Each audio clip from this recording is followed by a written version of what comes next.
I found the letter on a Tuesday morning, the kind of quiet, colorless morning where grief feels heavier because nothing distracts you from it. It was tucked inside the inside pocket of my late husband's winter coat. The coat still smelled like him. And the words written on that folded piece of paper shattered everything I thought I knew about my marriage. The letter wasn't addressed to me. For a moment, I just stood there in our hallway, my fingers frozen around the paper, my heart pounding so loudly I was sure the walls could hear it. I remember thinking, if I put this back, maybe nothing changes. But grief does strange things to courage. I unfolded the letter anyway, and in doing so, stepped into a truth my husband never intended me to find. My name is Margaret Maggie Collins. I'm 63 years old, born and raised in Ohio, and until 8 months ago, I believed I had lived a full, honest, uncomplicated life. I was married to Robert Collins for 39 years. We met in college, built a life in a quiet suburb outside Columbus, raised 2 children, paid off a modest house, and retired believing we had done everything right. Robert passed away suddenly last winter. Heart failure. No warning. No final conversation. One morning he was complaining about the cold, and by evening, I was signing papers I didn't understand while the world tilted off its axis. Since then, I'd been moving through my days like a guest in my own life. I kept busy because stillness hurt too much. That Tuesday, I was finally doing what I had avoided for months, sorting through Robert's things. Closets. Drawers. Pockets. The leftovers of a life that had ended without asking permission. The coat was heavy in my hands, the same one he wore every December. I reached into the pocket expecting nothing more than lint or an old receipt. Instead, my fingers brushed against paper. At first, I thought it was a grocery list. It was not. The envelope was creased, yellowed slightly at the edges, as if it had been folded and unfolded many times. There was no name written on the front, just a single sentence scribbled in Robert's unmistakable handwriting. If anything ever happens to me, this must be read. My chest tightened. I sat down on the edge of the bench by the door, the same bench where he used to sit to tie his boots. My hands trembled as I opened it. The first line made my stomach drop. I hope you forgive me for the life I couldn't give you. I reread it 3 times, certain I had misunderstood. Forgive you? For what? And you, who is you? The letter continued, and with every sentence, the ground beneath me shifted. Robert wrote about choices, about fear, about a promise he made long before he met me. He wrote about walking away from something or someone because he believed it was the only way to survive. And then came the line that stole the air from my lungs. She deserves to know the truth, even if I never had the courage to tell it myself. I wasn't angry. Not yet. I was confused, hurt in a way I didn't have language for. 39 years of marriage replayed in my mind like a film that suddenly felt edited. I looked around the house, the framed family photos, the wedding picture in the hallway, the quiet evidence of a life I believed was complete, and realized something terrifying. I might have loved my husband deeply, but I might not have known him at all. That letter didn't just question Robert's past. It questioned my present. And by the time I reached the final paragraph, I understood one undeniable truth. Whatever Robert had hidden didn't end with his death. It was just beginning with mine. I didn't sleep that night. I tried. God knows I tried. But every time I closed my eyes, Robert's handwriting floated behind my eyelids like a ghost that refused to be ignored. The letter lay folded on my nightstand, face down, as if turning it over might somehow soften what it had already done to me. By morning, I knew something with absolute clarity. I couldn't unread it, and I couldn't leave it there. I made coffee out of habit, not desire. The house felt different now, smaller somehow, as if the walls had moved closer overnight. I sat at the kitchen table where Robert and I had shared decades of quiet mornings, and I unfolded the letter again, this time forcing myself to read it slowly, completely. The next paragraph named what the first had only hinted at. Her name is Eleanor Brooks. I whispered it aloud. Eleanor Brooks. The sound of it felt intrusive in my mouth, like I was speaking someone else's secret. My heart thudded harder with every sentence that followed. Robert wrote that Eleanor was the first woman he loved. Not a college fling, not a youthful mistake, but a woman he believed he would marry. They met in Kentucky, years before Ohio, before me, before the life I thought had been his only story. They were young, broke, and reckless in that way only people with their whole lives ahead of them can be. Then came the reason he left. Eleanor got pregnant. My fingers clenched the paper, so tightly it crinkled. I stood abruptly, pacing the kitchen as if motion could outrun the ache spreading through my chest. Robert wrote about panic, about pressure from his family, about believing he wasn't ready to be a father, wasn't worthy of her, wasn't strong enough to choose love over fear. So he ran. He moved states.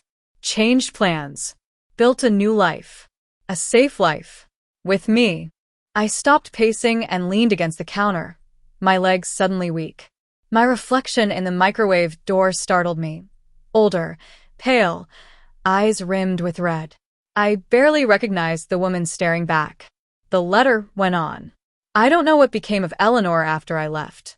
I only know I failed her. And I failed the child I never met. Child. The word echoed through me like a bell rung too close to the ear. Robert had a child. A child he never told me about. I felt something break then. Not explode, not shatter loudly, but crack quietly, the way ice does just before it gives way. Our marriage replayed in my mind through a different lens, his occasional silences, the way he changed the subject when certain topics came up, the sadness I had always attributed to stress or age. Had he been carrying this alone all these years? Or had I simply never asked the right questions? By noon, I had read the letter at least 10 times. Each reading uncovered something new, a sentence I had skimmed before, a word that now carried weight. In the final paragraph, Robert wrote something that frightened me more than all the rest. If you're reading this, it means I didn't make it right in time. Please, if you can, find her. Or find the child. They deserve answers. Even if I never did. I sat back down, the chair scraping loudly against the tile. My first instinct was rejection. This is not my responsibility. I had buried my husband. I had survived the silence of his absence.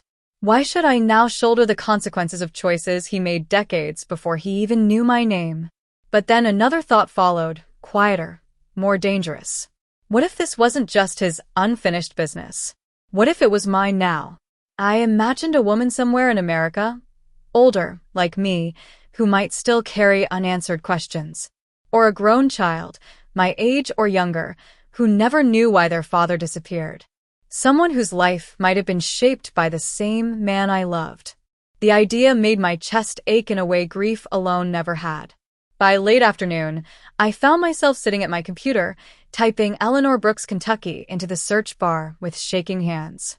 I told myself I was just curious, just looking. But curiosity is a lie we tell ourselves when we're already halfway committed. Because the moment I hit enter, I knew something irreversible had begun. And whatever I found next, whatever name, face, or truth appeared on that screen, would pull me further away from the life I thought I understood and closer to the one Robert never told me about. I didn't expect to find anything. That's the lie I told myself as the search results loaded. The truth is, some part of me was already braced for impact, like standing on the edge of a cold lake, knowing once you step in, there's no easing your way back out. The name Eleanor Brooks appeared almost immediately. My breath caught. There were dozens of entries, social media profiles, old news mentions, public records, but one result stood out. A small photograph beside a community newsletter from Lexington, Kentucky. The headline read, "Local Literacy Program Celebrates 25 Years of Service."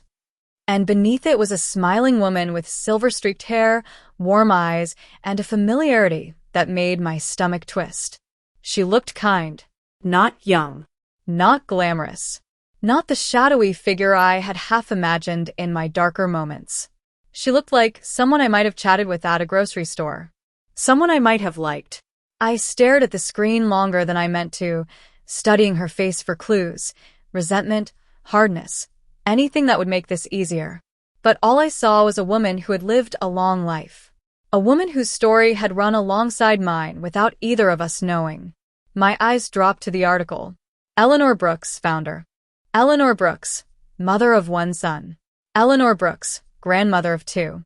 Mother of one son. The words blurred as my vision filled with tears. My hands shook so badly I had to grip the edge of the desk. Robert hadn't just left Eleanor. He had left a family that went on without him. I scrolled. There it was. A name. Daniel Brooks. Age, 42.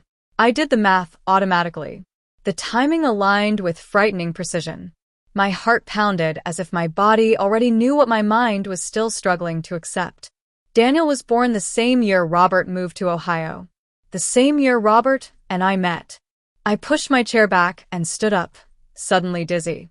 The room felt too bright, too loud, even though nothing had changed. I walked to the window, pressing my forehead against the cool glass as if it might steady me. Robert had met me while Eleanor was raising his child alone. The weight of that realization settled heavily in my chest, not anger, not jealousy, but something closer to sorrow mixed with guilt I couldn't fully explain. I hadn't done anything wrong, and yet I felt complicit in a life built on absence. I returned to the computer and clicked on Daniel's profile. He was a teacher.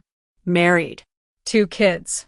There were photos of him coaching Little League, standing in front of a chalkboard, holding a newborn in his arms. Ordinar moments. Beautiful moments. Moments Robert never had. I imagined him somewhere in Kentucky, living a life shaped by a father he never knew, and me living mine beside the man who made that choice. I closed the laptop. I needed air. That evening, I went for a walk through my neighborhood, the same loop I'd walked 100 times before. The familiar houses felt foreign now, like stage props in a play whose script had changed overnight. Every couple I passed made me wonder what they were hiding. Every family laughing on a porch felt impossibly fragile. Back home, I sat at the dining table and stared at Robert's letter again. He hadn't asked me to forgive him. He hadn't asked me to keep his secret. He had asked me to do something. I thought about Eleanor, about the strength it must have taken to raise a child alone in a world far less forgiving than the one we live in now. I thought about Daniel, who might have spent his entire life wondering why his father never came back.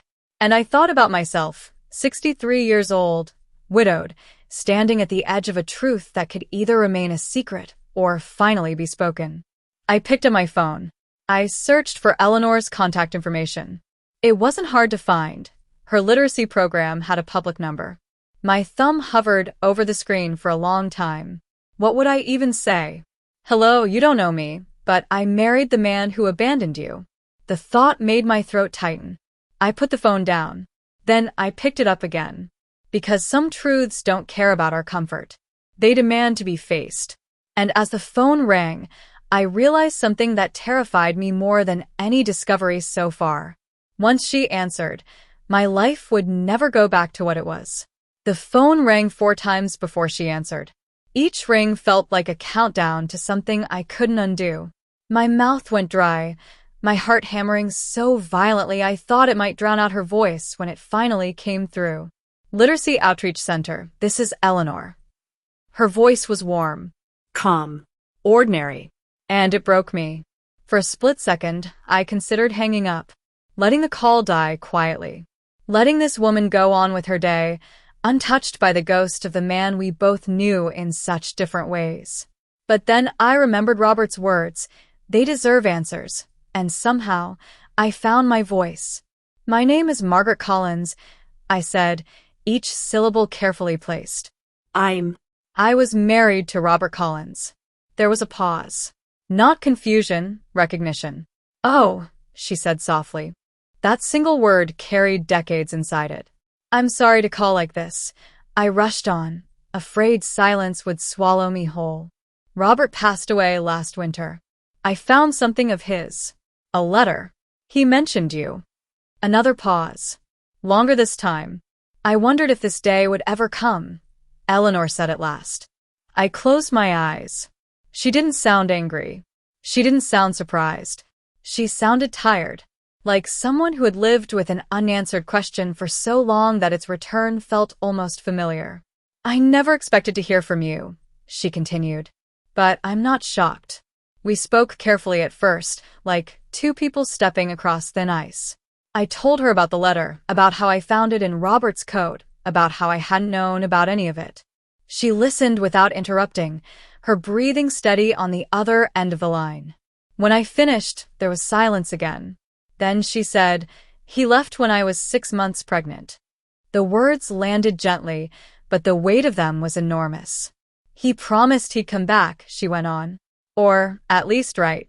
I waited for a while. Then I stopped waiting. I swallowed hard. "I didn't know," I said, though the words felt inadequate. "I truly didn't." "I believe you," she replied. "You don't sound like someone who knew." That simple act of grace undid me. Tears spilled freely now, no longer restrained by pride or composure. "I'm not calling to make excuses for him," I said. "And I'm not calling to defend my marriage. I needed you to know that he carried regret. Every day, I think." Eleanor exhaled slowly. "Regret doesn't change the past," she said. "But it does explain some things." We talked for nearly an hour. About our lives. About how different and strangely similar they had been. She never spoke Robert's name with bitterness, only with a quiet distance, as if he were a chapter long closed. Then, finally, she mentioned Daniel. "My son knows his father left," she said. "But he doesn't know who he was. I never told him. I didn't want him growing up feeling unwanted." My heart ached at the kindness in that decision, and at the cost of it. "Does he know about me?" I asked. "No," she said gently. "And I won't tell him unless you want me to. This isn't about reopening wounds for the sake of it." I stared at the wall, my mind racing ahead to consequences I couldn't yet see. "Robert wanted him to know," I said quietly. "He wanted the truth to reach him somehow." Eleanor was silent for a long moment. "Then maybe," she said slowly, "it's time." We agreed not to rush. To let the idea breathe. To think about what was fair, not just to ourselves, but to a man who had built a life without knowing half of it. Before we hung up, Eleanor said something I'll never forget. "I don't hate you, Margaret. I never did. You were just living the life he chose." After the call ended, I sat there holding the phone, the quiet of the house pressing in around me. I felt emptied and strangely full at the same time. The truth hadn't destroyed me. It had expanded me. And I knew the hardest part was still ahead. Because next came the question I couldn't stop circling. Did Daniel have the right to know who his father really was? And did I have the courage to be the one who told him? Daniel chose a small cafe in Lexington, Kentucky. Neutral ground, Eleanor had called it. A place filled with the soft noise of everyday life, clinking cups, low conversation, the comforting illusion of normalcy. I arrived 20 minutes early, my hands wrapped tightly around a mug I hadn't touched, my heart racing with a fear I hadn't felt since the day I buried Robert. I kept thinking how strange it was that the most important meeting of my life might happen between a chalkboard menu and a pastry case. When Daniel walked in, I knew immediately. He had Robert's eyes. Not the color, those were darker, but the way they moved, observant and cautious, as if measuring a room before stepping fully into it. He scanned the cafe, his gaze landing on me, and something shifted in his expression. I stood. "Daniel?" I asked. He nodded slowly. "Mrs. Collins?" "Maggie," I said. "Please." We shook hands, and the contact felt surreal, like touching a living echo. We sat down, and for a moment neither of us spoke. The weight of everything unspoken hung between us, thick and heavy. "I know this is a lot," Daniel said finally. "My mom told me some of it. Not everything." I took a breath. "I found a letter after your father passed away," I said. "He wrote it knowing one day someone might read it. He wanted you to know the truth." Daniel listened without interruption as I told him about Robert, the man I knew, the man I loved, the man who carried regret like a quiet companion. I told him about the fear Robert had described, the choices he made, the ones he failed to make. When I finished, Daniel stared down at the table. "I spent years thinking he left because of me," he said softly. "Because I wasn't enough. The word struck me harder than any anger could have. He didn't leave because of you, I said firmly. He left because he was afraid. That was his failure, not yours. Daniel nodded slowly, as if filing the truth somewhere deep inside. He tried to reach out, I added. Too late, maybe, but not without caring. Daniel looked up then, his eyes wet but steady. That matters, he said. More than you know. We talked for hours. About his life. About mine. About the strange overlap between them. I showed him photos of Robert. Older, softer, full of a gentleness I hadn't realized was rare. He laughed at stories of habits Robert never broke, small quirks that suddenly made sense. At one point, Daniel said something that stunned me. I don't feel like I gained a father today, he said. But I don't feel abandoned anymore either. I reached across the table without thinking, and he let me take his hand. When we finally stood to leave, there was no dramatic closure. No perfect resolution. Just a quiet understanding that something broken had been acknowledged, and that sometimes that's enough. Before we parted, Daniel hugged me. It was brief, careful, sincere. Thank you for coming, he said, and for telling me the truth. As I drove home that evening, the sky streaked pink and gold. I felt lighter than I had in months. The letter that once felt like a betrayal now felt like a bridge, painful to cross, but necessary. I still loved my husband. I still mourned him. But I no longer carried his secret alone. Grief had taught me how fragile life is. The truth taught me how wide it can be. And in the end, that letter, never meant for me, didn't destroy my past. It gave me a future I didn't know I needed.